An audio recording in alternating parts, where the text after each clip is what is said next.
Hello everyone, and in this final video for section C of AQA A English Literature paper 1, we're going to look at now what a full mark response looks like. So we've gone through a mark scheme, we've gone through our writing and planning methods.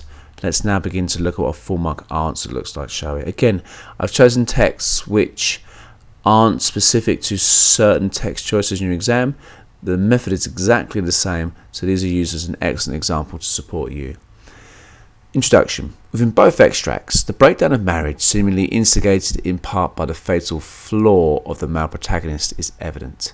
Within Shakespeare's Renaissance tragedy Othello, the tragic flaw of jealousy is the reason for the collapse of marriage the audiences witness, whilst within the American modern work of Albee, it appears that alcohol is the element which has brought about the most bestial scenes the audience observe.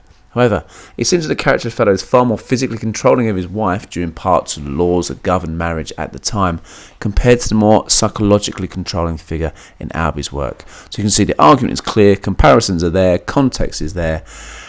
Lots of us sometimes waste our introduction and really don't get essentially any marks. This is getting perfect marks immediately. As mentioned above, the bestial behaviour of the male protagonist in both extracts is presented as the overriding issue within. Shakespeare's Othello, believing his young wife has been in an affair, publicly insults her by not only striking her, but through extremely offensive language such as the repetition of devil, suggesting she is not just sinful, but she is actually the devil incarnate. At a highly Christocentric period in English history, the lexical choice highlights the extreme feeling of hatred the protagonist now feels towards his wife.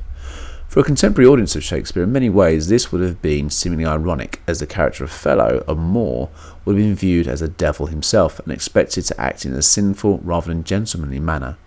Therefore, whilst the action of striking a woman is always shocking to an audience, Shakespeare is playing with stereotypes, suggesting in a way that the character's traditional tragic flaw is not solely jealousy but his race.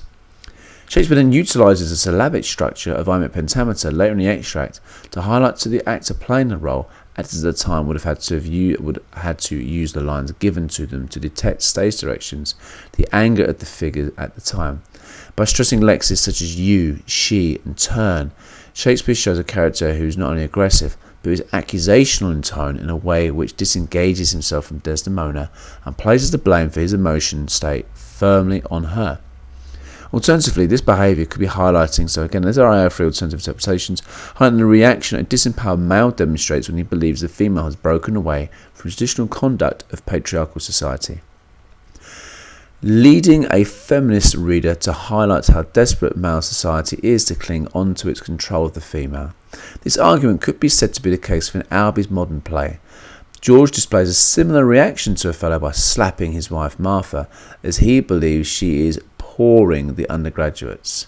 Once again, the shocking animalistic violence of the male as a reaction to a loss of control demonstrates again that the fear patriarchal society has of losing control. This is even more evident, or relevant rather, for Albee's audience due to the rise of the feminist movement within America at the time. The lexical choice of Albee are similar to Shakespeare's in the sense that they exude as sinful characters to the audience and highlight clear belief by the male character that the female is in the wrong. Moreover, the use of undergraduates suggests an almost paedophilic nature, and when this is combined with the fact that she is a married woman, will lead at least some in the audience to consider Martha a devil. The use of pause, rather than creating a sense of distance in the relationship as seen in Othello, depicts Martha as inhuman, reinforcing the uncivilized nature of the female in the eyes of the male protagonist, even though, ironically, it is the male in both extracts who is displaying the uncivilized characteristics. Ibsen's character Victorian drama Doll's House once again demonstrates a male desperation to maintain control. However, in this case the female breaks free of her most sacred duties, causing her character husband Helmer to declare this is monstrous.